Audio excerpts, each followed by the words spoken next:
Yo guys, if you're looking down and your hearts feel empty, come have a laugh with us. I'm Shadow Soul 720. So, I want to share with you guys today my Digimon deck profiles.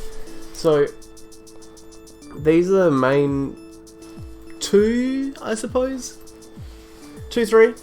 Well, there's three main decks that I'm using, and I'm going to be using in the future. Here's two of them. So,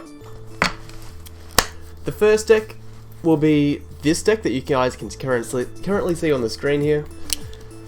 It's the deck that it's BT6. That's the format it was made in and around. It was also made for BT7, and it holds up well, I think, even in the hybrid meta. It came second place in a tourney. When was that? Don't remember. But it's a second place deck. That's what I can tell you for a locals one in Australia. It's pretty consistent. It's pretty good. It's pretty mixed. Okay, you'll notice there's a lot of cards that don't really follow any sort of strategy. The second deck that I'll show you later will be a lot more random. Actually, I haven't tested the other one as much, and there's a good reason for it. I think it's gonna get banned. All right. Not to say that some of these cards wouldn't get banned or something like that, but the next deck I show you will probably get banned. But I can't go ahead and show you the future until I show you the past. So the next lot of decks will be showing you what starter deck 9, I think it was, Digimon, with Imperial Dramon and stuff like that. It will also show you BT9 Digimon a little bit.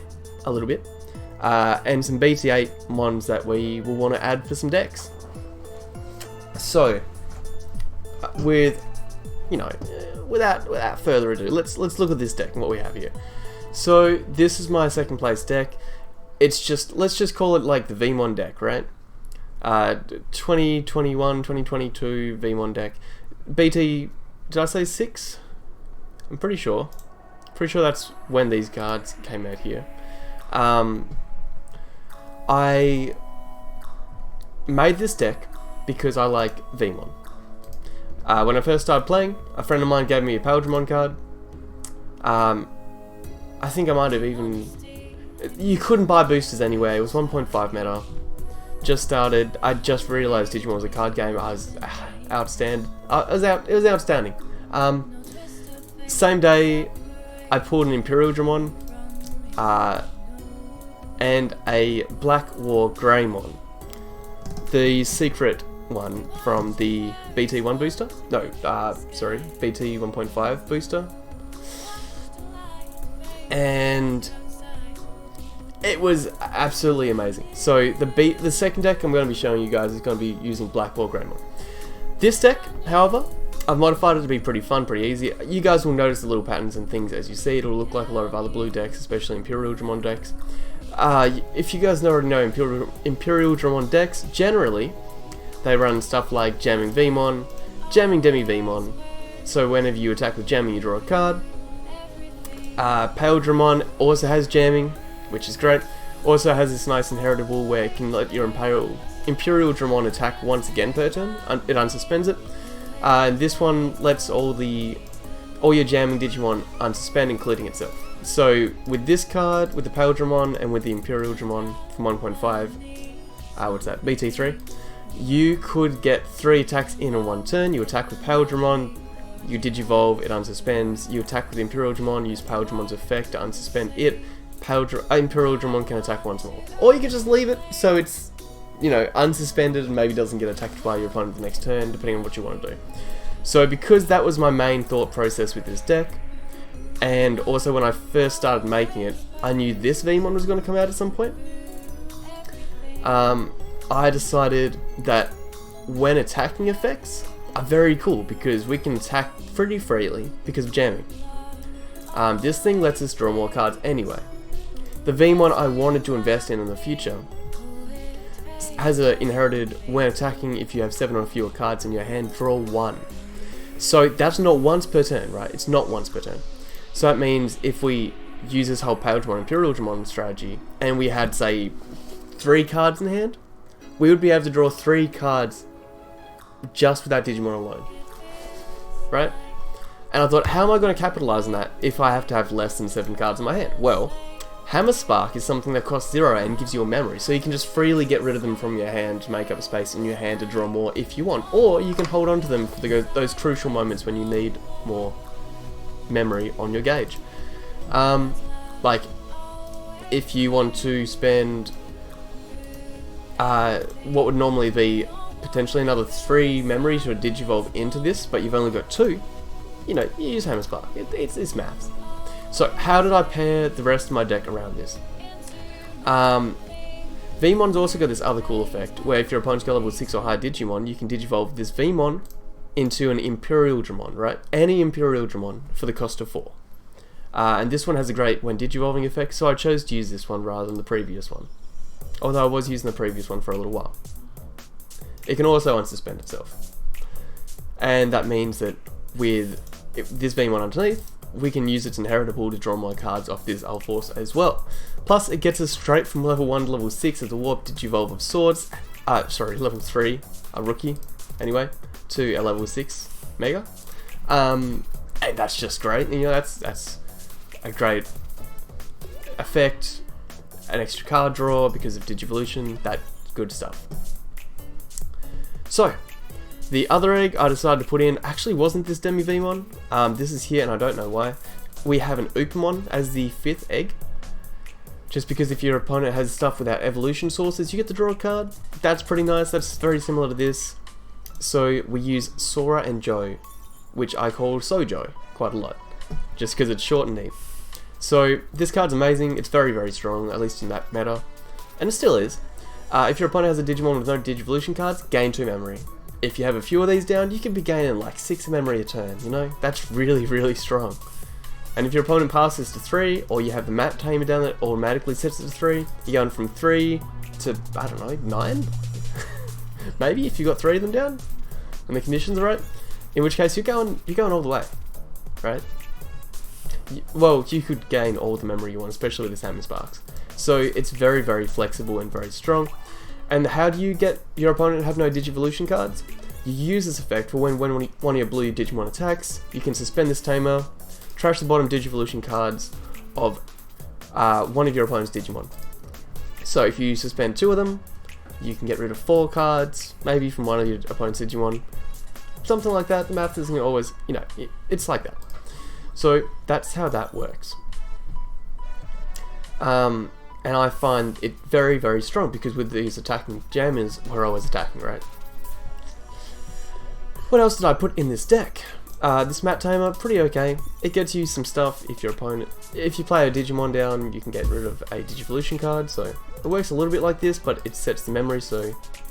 We don't prefer Mat over Sojo, but it is good to have 1 or 2 in the deck. I like 2. Davis is another card you could put in here.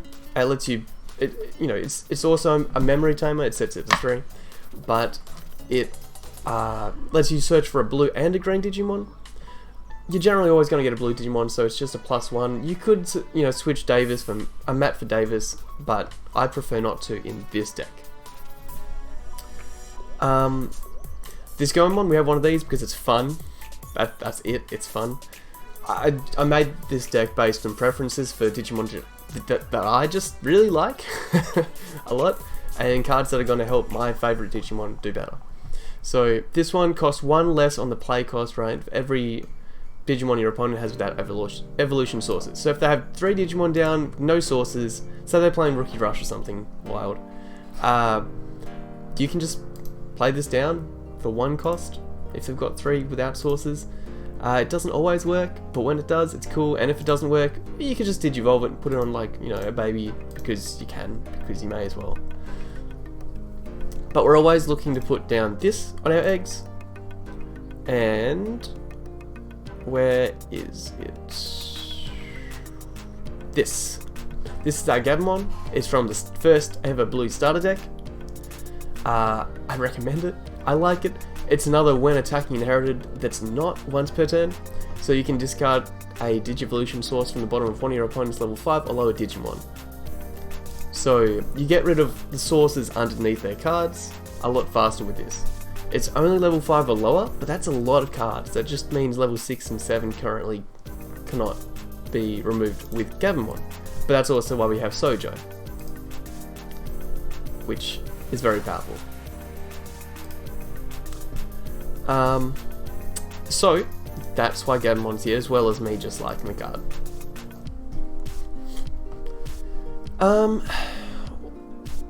Yeah, so Gabumon's what you want to put on the eggs, as well as the Veemon, like I just said.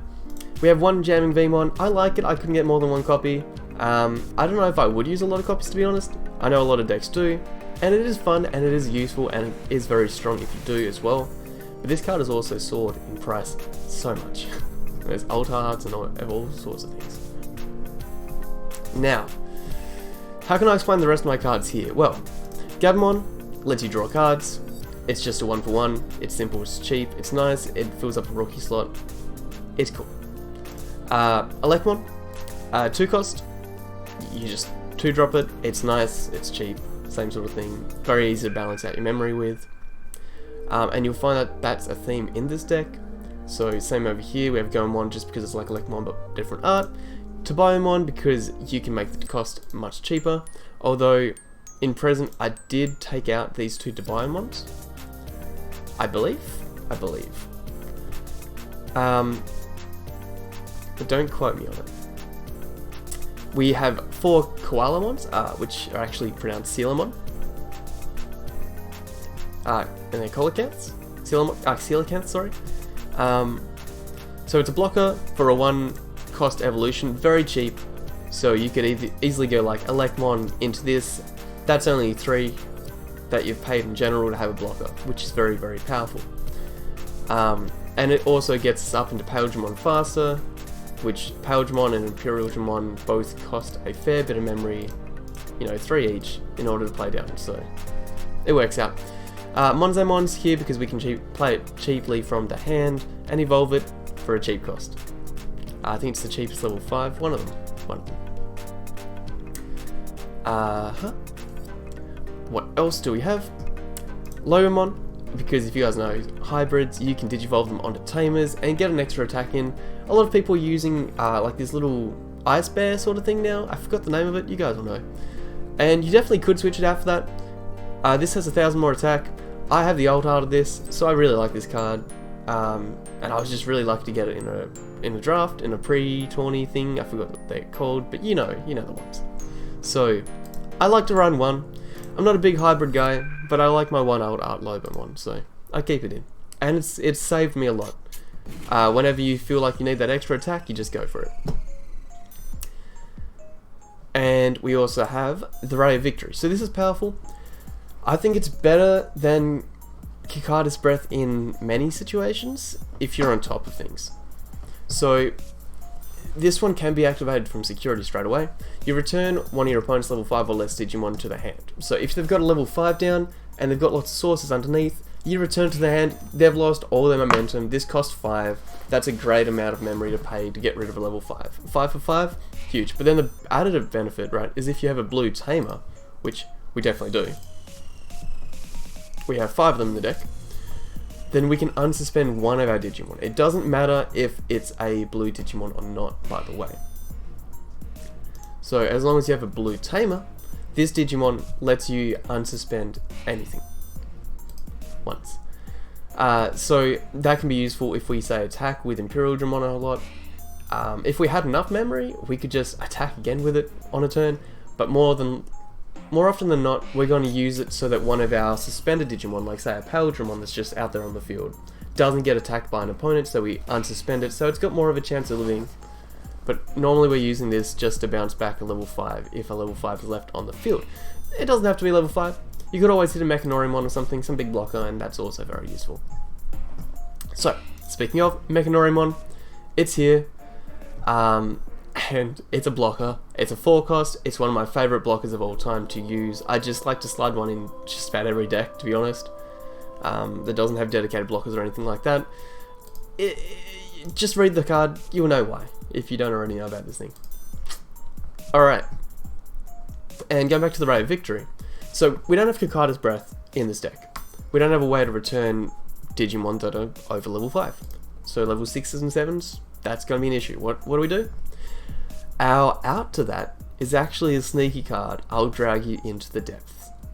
Costs 1. It's an uncommon card. Not many people really looked at it. They kind of looked over it. All of your Digimon gain, when attacking your opponent's Digimon with no Digivolution cards, delete that Digimon for the turn. So if they have a card, if they have Digimon out with no sources underneath, right? Because you've gotten rid of all the sources by using Sojo. Or Gavmon as well, right? Before that point. Then, when you attack, when you play this card and then you attack with any of your Digimon, it could be like this Gomamon here, right? I've definitely done that before. You could attack with Gomamon, you could attack with Gabumon into like their 15k Omni or something. If their Omni has no sources under it, this card will let your weakest Digimon destroy their strongest. They have to have no sources underneath. But how it works is this will give your Digimon a when attacking effect. When attacking effects happen before blockers as well, so they can't even block it. If your Gabumon's attacking their Omni and they've got a blocker out, they can't block the attack because the when attacking effect triggers first. Now the Digimon don't even get destroyed by battle, it's important to note that. They get destroyed via effect. So your opponent can't block. Their monsters get destroyed via effect. And you can make your weak Digimon destroy their strongest ones. That's how I really like to use this card. That's why I don't run Kikaida's Breath or anything like that. I'd rather work around Sojo if I'm really in a bind. Now I try not to get into a bind, but when I do and if I do, that's where I go. But I do have these blockers in case I get into a bind. Speaking of blockers, Hexablamon. I like this card, I like the look of it. I was surprised to find it's a magic knight. It's like a wizard of sorts. But I liked it, I'd never heard of it before the card game. So, not just the art, but the effect is very powerful too. When you attack with it, you trash the bottom 2 Digivolution sources of one of your opponent's Digimon. This card basically, and then this guy gets jamming if they've got something without sources. So this guy can jam, which also triggers DMV and etc. But more importantly, this card makes it so that any of your opponent's Digimon without evolution sources under them can't attack or block. They can't. All turns, every turn, they can't attack or block. And that's very, very powerful. Now remember, if they've got no cards, no Digimon, if they've got Digimon without sources under them, remember they can still evolve on top of it and then they could attack. But you could always play down a blocker if you're worried about that. Or you could leave your Hexablamon maybe unsuspended. Maybe there's less chance they'll blow it up with some sort of an option card. But it's very, very powerful, very good at stalling out rookie rushes and everything else like that. I like to keep one copy. And if preferable, I'll try to evolve it onto Monzaemon if I have Monzaemon out. But if not, I do run one level 5 Wingdramon. It's just a blocker. It's just a level 5 blocker for the times when, like, I don't know, I've got Silamon out and I want a blocker still, but I don't specifically want to, I don't know, use a Pale Dramon. Maybe I want to keep blocking. It's just nice. It's nice to have the option to go into Wingdramon and have a blocker out for a turn before I Digivolve up into, say, level 6. You definitely could switch it out and switch it out with something else, but I don't mind it. It gives a bit of defense to this offensive deck. We've got an Omnimon. You guys probably know what this does. It swings at the end of the game, Blitz. It just gets you that, like, if your opponent's got no security, you go Omni, you win the game. You win it so much faster than you'd expect. Same thing with Lobomon. So if you've got no security, you go in with Lobo, you win. So very easy ways to get wins. I might have taken the Omni out of the deck, not sure. But I definitely do like this Gabumon Bond of Friendship, even though this isn't a Gabumon deck. I have experimented with running the mat in this deck that lets your Gabumon Digivolve straight up into it, because we do have these 2 draw Gabumon and we have these 3 discard evolution source Digimon. So we do have 5 and we could add more. And you could always take out the Electmon and stuff if you wanted more, like, I don't know, these draw Gabumons or the actual Gabumon that works a lot better with this Gabumon thing. But yeah, anyway, this is just a really, really powerful level 7 blue card car Digimon. There wasn't any blue level 7s in this meta, in BT6, so it was really powerful to use that because it was still a card that can trigger off Sojo, unlike this, which is used mainly for, you know, winning a game at the very end. This is something that you want to Digivolve onto first, like, you know, maybe you swing with Impaledramon and then you unsuspend it before you go again. You go onto Gabumon, you attack your opponent, you can return one of their level 5 or lower Digimon and bring it back to the bottom of the deck. So it bounces back potentially 2 cards, which is very, very strong. And it unsuspends itself once too. Granted, you have a Tamer in play, which generally always do with this deck. So not only does having this out mean you get to strip sources, and you get to bounce things back to the hand, and attack an additional time, but that combination of things is also very powerful. And if for some reason you have the memory, you can go the road to victory and attack again with it. Or you could, you know, combine it with Drag You into the Depths, you get rid of their sources, and then you just destroy one of their Digimon. It doesn't... There's lots of ways around things in this deck. That's what I've been trying to do as well. What's the final card we want to talk about here? Final 3. Veemon. That's in here because it came to the starter deck. You could switch this out for something else, to be honest, but it does have a when attacking effect that isn't once per turn, and if you have 8 or more cards in your hand, you can return a level 3 Digimon to their hand. So it lets you bounce level 3s, which is pretty useful. It was very useful if there was ever a Rookie Rush sort of deck. It's niche, you probably don't need 2, you probably don't need that many, but it is a 4-drop as well if you have to hard play it from your hand, which is nice. And the 2 cost to Digivolve is not too bad. If you have the extra memory at the start of your turn, you don't want to go Seal 'em on, you want to, I don't know, put your opponent's memory gauge at 1, Veemon can be very useful. And then, you know, similarly, we have Aero Veemon, which is more here because it's jamming. It's 3 cost to Digivolve, so it's very similar to Paildramon, except if we have 8 or more cards in hand, the Digimon that's on top of this gets a security attack +1. So the bad thing about this is if you're Digivolving Imperial Dramon on top of it, it's going to cost you 5 instead of 3, because it doesn't get reduced like it does with Paildramon. But it gets an additional security attack with jamming, so it evens out enough. But also if you have Hexablow or something on the top of it, Hexablow just gets an additional security attack that's very powerful. And of course, Ulforce Veemon is here because, like we said way earlier, it can Digivolve on top of our Veemon, which is huge. When Digivolving, you return one of their level 4s to the hand. Great stuff. When attacking, if you have 8 or more cards, you can unsuspend it, so it gets an additional attack. So it's powerful. If they've got a level 6, you could go straight into Veemon. I mean, you could... It's better to move Veemon out from your breeding area, to be honest. But you could still put it straight. You could hard play Veemon, then go into this, and then remove a level 4 or lower Digimon if you want to do it that way. But it's nice going Veemon from the breeding area, being able to draw from this. Draw from the... not from the Demi Veemon, but maybe the Upamon, if you've got one. Doesn't really matter too much if you don't, though. The Aero Veemon will give it an extra... Oh, sorry. No, it won't.